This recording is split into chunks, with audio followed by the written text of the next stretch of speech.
soient bénis mes pères, qui bénissez l'enfant prodigue. Je veux revoir le gynécée de droite. J'y jouais avec les colombes et avec mes frères, les fils du lion. Pas de nouveau dormir dans le lit frais de mon enfance.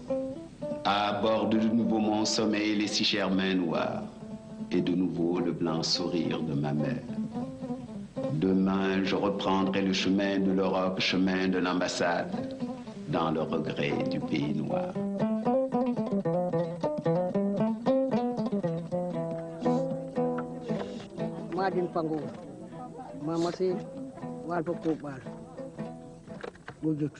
Je suis né le 9 octobre 1906 à Joal, sur les bords de l'Atlantique, à 120 km au sud de Dakar. Mais après mon baptême, 2 mois après, ma mère m'a ramené à Djilor. Djilor, c'est à 23 km de Joal, à l'intérieur des terres, au bord d'un des bras du fleuve Saloum. Ce bras s'appelle le Sine.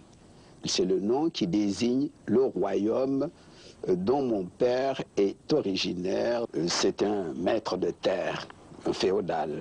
Les maîtres de terre possédaient 95% des terres. Mon père avait plusieurs kilomètres carrés, 1 millier de têtes de bétail, une vingtaine de chevaux, une cinquantaine d'ânes, etc., etc. Ma mère appartenait à une famille de paysans moyens.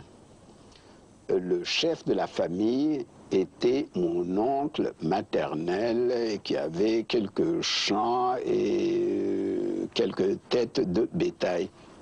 Chez nous, on est de la race de sa mère, on est noble par sa mère et non pas par son père. Et c'est pourquoi j'étais très souvent avec mon oncle maternel. Je l'accompagnais dans ses champs, je l'accompagnais traire ses vaches et j'accompagnais mes petits cousins qui paissaient les troupeaux. Et alors j'ai vécu vraiment des heures merveilleuses avec ces bergers qui parcouraient la brousse, qui chassaient les oiseaux, et qui couraient derrière les antilopes et qui racontaient des contes merveilleux.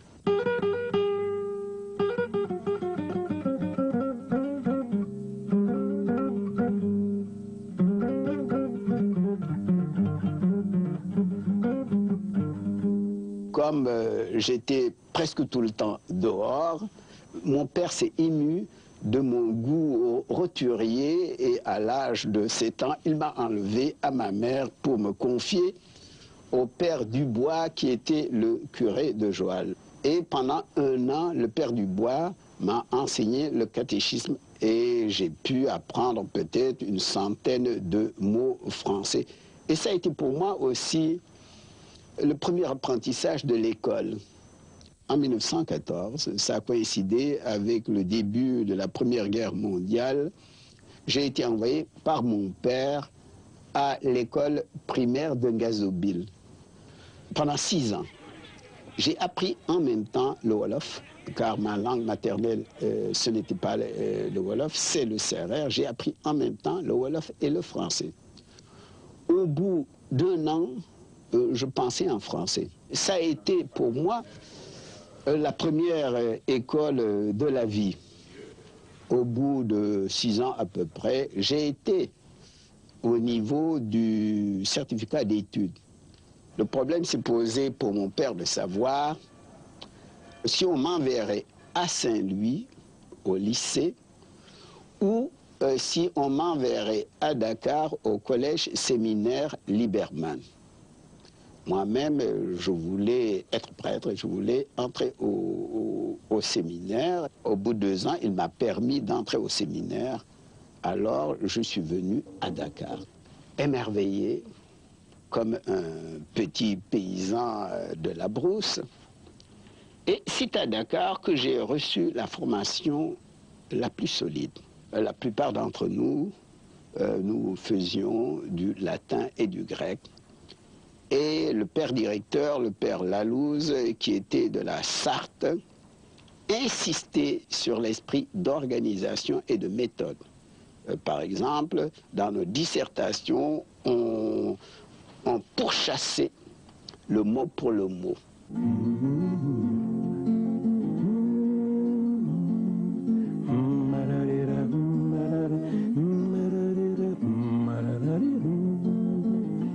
Je me rappelle les voix païennes rythmant le tanto mergot, et les processions et les palmes, les arcs de triomphe. Je me rappelle la danse des filles nubiles, les chœurs de lutte, oh la danse finale des jeunes hommes, bustes penchés, et le pur cri d'amour des femmes. Corsica. Après mon baccalauréat, doté d'une demi-bourse, je suis arrivé à Paris au mois d'octobre. Il pleuvait, il faisait froid, le Panthéon gris, Notre-Dame gris. J'ai trouvé vraiment que c'était très laid. Mais ce qui m'a séduit, c'est la gentillesse et la politesse des Français. J'ai été dérouté à la Sorbonne. Mon correspondant était Blaise Diagne, député du Sénégal, qui avait les bras longs.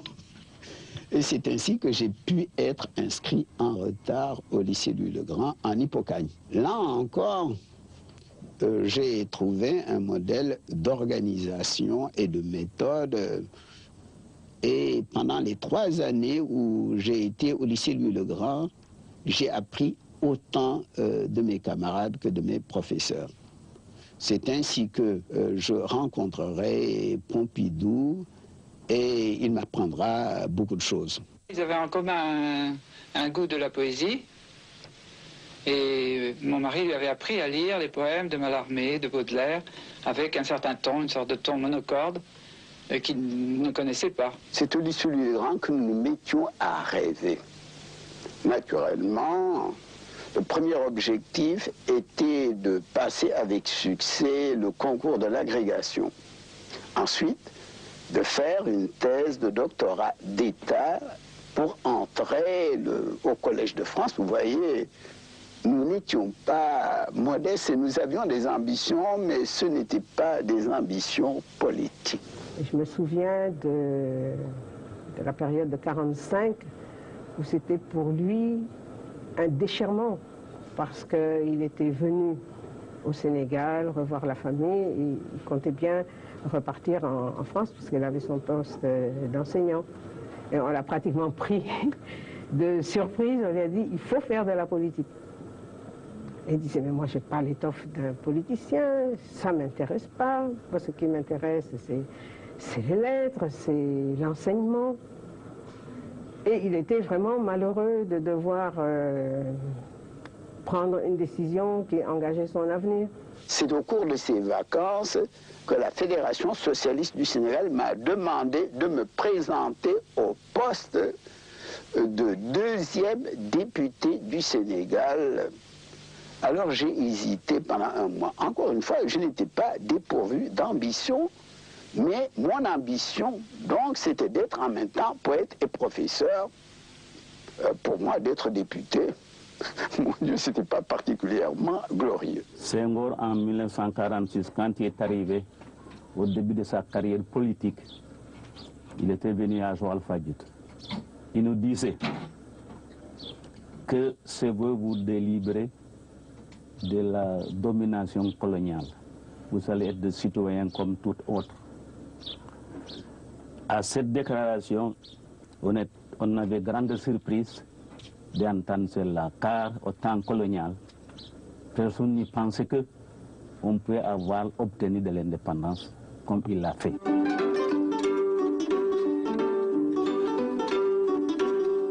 Donc, en 1945, vous savez, j'ai été élu pour la première fois député du 2e collège de la circonscription Sénégal-Mauritanie. Et nous avons fondé le Bloc démocratique sénégalais qui a subi des avatars et qui a fini par être l'Union progressiste sénégalaise.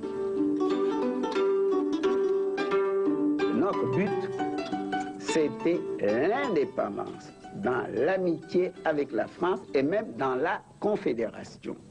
Le général de Gaulle nous a accordé l'indépendance sans guerre, sans larmes. Je crois qu'il y a peu d'hommes d'État qui, comme lui, ont risqué leur vie pour libérer, c'est le cas de le dire, des Arabes et des Nègres. Il y a peu d'États qui avaient cette manière de recevoir un interlocuteur. Et puis, il m'a accordé l'indépendance du Sénégal, en principe, en moins d'1 heure de conversation avec lui. Je ne parlerai même pas de discussion.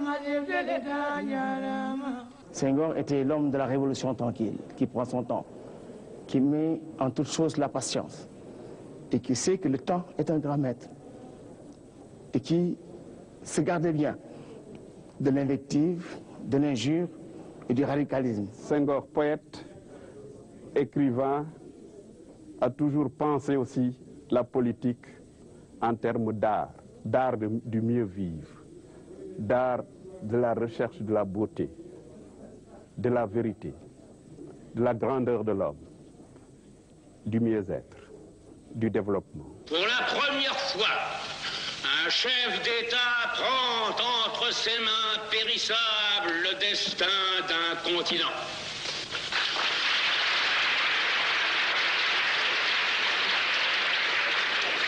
Jamais il n'était arrivé, ni en Europe, ni en Asie, ni en Amérique, qu'un chef d'État dit « Ce qui est maintenant l'avenir de l'esprit, nous allons ensemble tenter de le faire. » En assumant la lourde responsabilité de l'organisation matérielle de ce premier festival mondial des arts nègres, nous proposions 2 objectifs. Premièrement, rendre les nègres par le monde beaucoup plus conscients de leurs valeurs de civilisation, de leurs valeurs culturelles de civilisation. C'était là le premier objectif. Et le deuxième objectif, c'était de les amener à engager un dialogue avec les autres continents, avec les autres civilisations, où nous croyons avoir atteint ces 2 objectifs. Car par-delà les manifestations de culture nègre, je crois que le Sénégal a été pendant 3 semaines vraiment le pays de la fraternité humaine. Quand nous sommes arrivés au Sénégal pour le Festival mondial des arts nègres en 1966, il a rencontré mon mari et il lui a proposé d'aller à la radiodiffusion sénégalaise, pour faire des émissions culturelles. Et mon mari qui rêvait ce voyage de retour en Afrique, qui avait envie de vivre en Afrique quelques années afin de faire son œuvre d'écrivain, il a sauté sur l'occasion, bien sûr. Et c'est comme ça qu'on est resté, qu'on y est depuis 1966 et qu'on y est encore. Ma tâche est d'éveiller mon peuple au futur flamboyant. Ma joie de créer des images pour le nourrir aux lumières rythmées de la parole. Maintenant que les greniers craquent et que les taureaux sont lustrés, maintenant que poissons abondent dans nos eaux aux franges des courants marins, il ferait si bon de dormir sous les alizés. J'avais l'intention de me retirer en 1978. Il s'est trouvé qu'en 1977, il y a eu une sécheresse. Je ne pouvais pas partir après cette saison et j'ai renvoyé mon départ en 1980. En 1980, j'ai averti Abdou Diouf en janvier. Il y a eu une année de sécheresse, mais c'était trop tard. Je l'avais averti de mon départ. Voilà qui explique pourquoi je n'ai pas démissionné avant 1980. Mais encore une fois, ce n'est pas par modestie, il y a tout simplement que pour moi, la gloire politique, ce n'est pas le principal.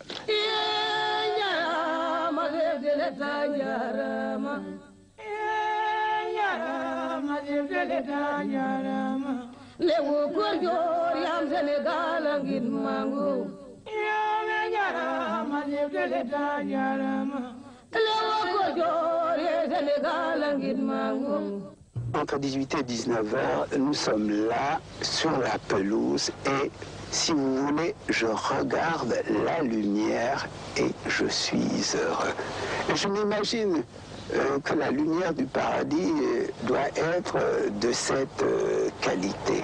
Naturellement, comme toujours, je fais le rapport entre la transparence de la lumière au Sénégal après la pluie d'hivernage et la transparence de la lumière en Normandie en septembre. Je dirai ton nom, Senghor.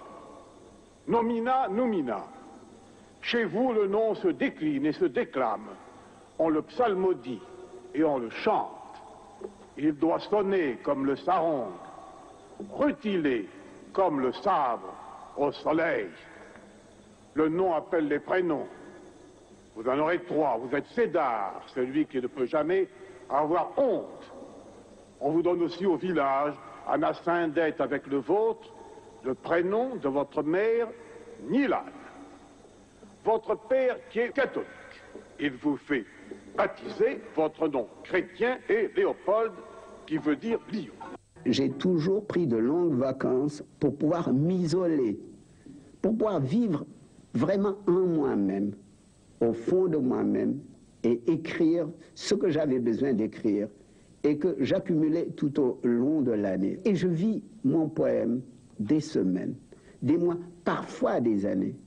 Et c'est pendant la solitude des vacances, pendant le sanctuaire des vacances, que je puis m'exprimer, que je puis vivre ma négritude et en même temps préparer des nourritures spirituelles pour les autres hommes et d'abord pour les autres nègres.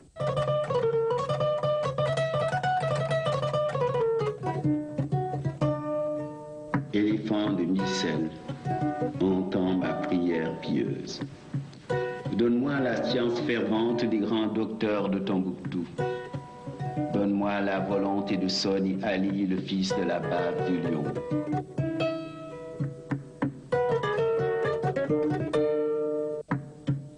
C'est un raz-de-marée à la conquête du continent. Souffle sur moi la sagesse des Keïta. Donne-moi le courage du Guelwaar et Saint-Mérin de force comme d'un Tchédo. Fais de moi ton maître de langue Ménon, nomme-moi son ambassadeur. Nous voulons d'abord nous enraciner dans les valeurs de la négritude. C'est nous qui avons lancé le mot et le mouvement de la négritude. Nous voulons nous insérer, n'est-ce pas, dans les valeurs culturelles négro-africaines et nous ouvrir en même temps aux apports complémentaires des autres civilisations.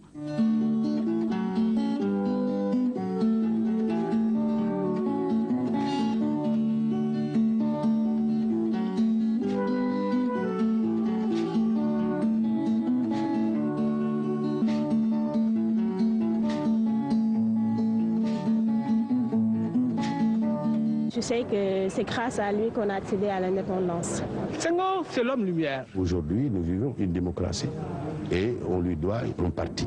Il a pu amener la cohésion, amener un esprit de solidarité, de démocratie dans le pays. Sans démocratie, il n'y a pas de civilisation, il n'y a pas de progrès.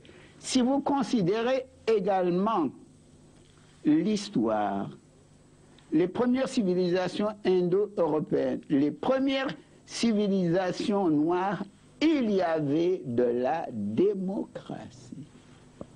N'est-ce pas? Nous, chez nous, par exemple, dans le conseil, dans les civilisations négro-africaines, dans le conseil royal, toutes les castes étaient représentées et même et même les esclaves. Et dans ma civilisation sérère, et c'est ce conseil royal qui choisissait dans la famille royale l'héritier. Je dirais que Senghor, c'est un vieux carrément positif, quoi. Il nous a apporté, à nous Sénégalais, un esprit d'ouverture que beaucoup d'autres nous envient. La compréhension de l'autre est une chose extrêmement importante et le président Senghor a travaillé dans ce sens-là. Dans les discours de Senghor, il parlait beaucoup de métissage, il parlait beaucoup de civilisation de l'universel.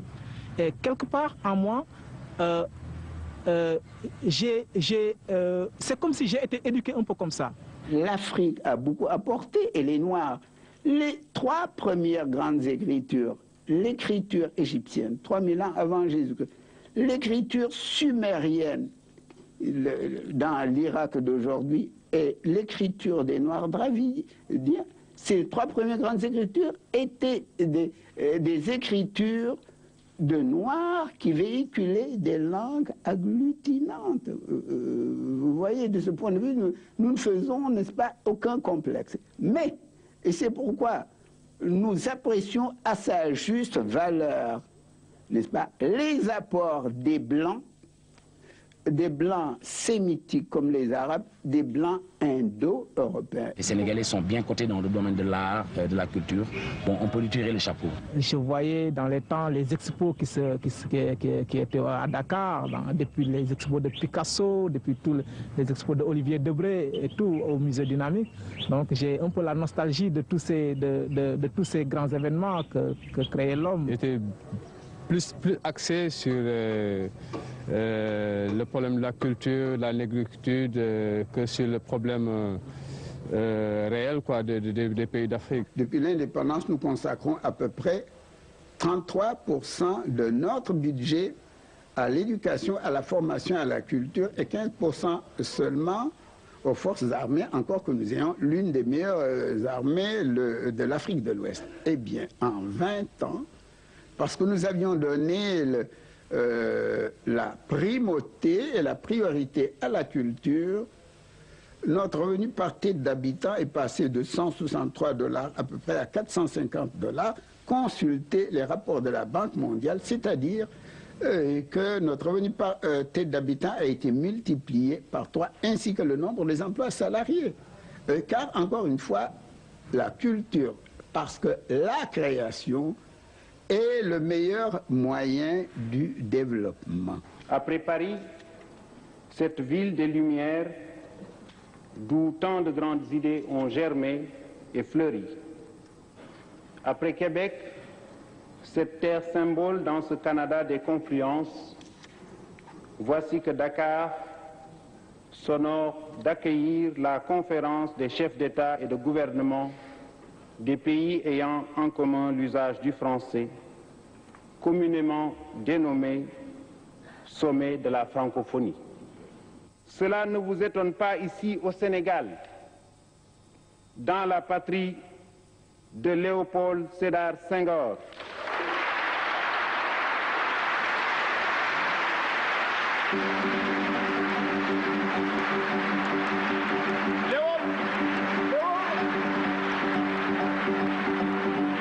Dès l'arrivée au pouvoir du général de Gaulle, n'est-ce pas, nous avons été 3 chefs d'État, n'est-ce pas, un arabe et 2 négro-africains, à préconiser la création d'un ensemble politique, culturel et économique, la francophonie. Mais je crois que la francophonie, c'est d'abord une affaire populaire. C'est en augmentant le pourcentage des enfants à l'école. C'est en organisant dans toute la francophonie le bilinguisme culturel que nous atteindrons nos objectifs de développement.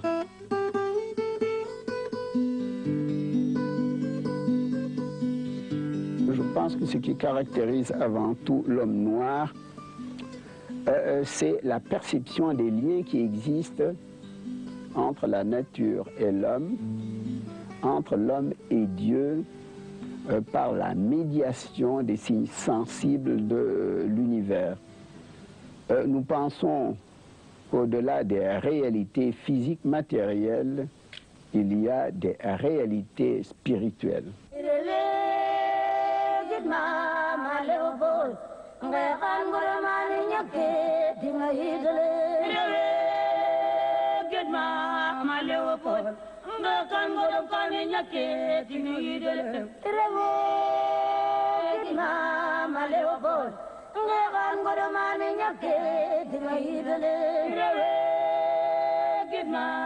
Leopold,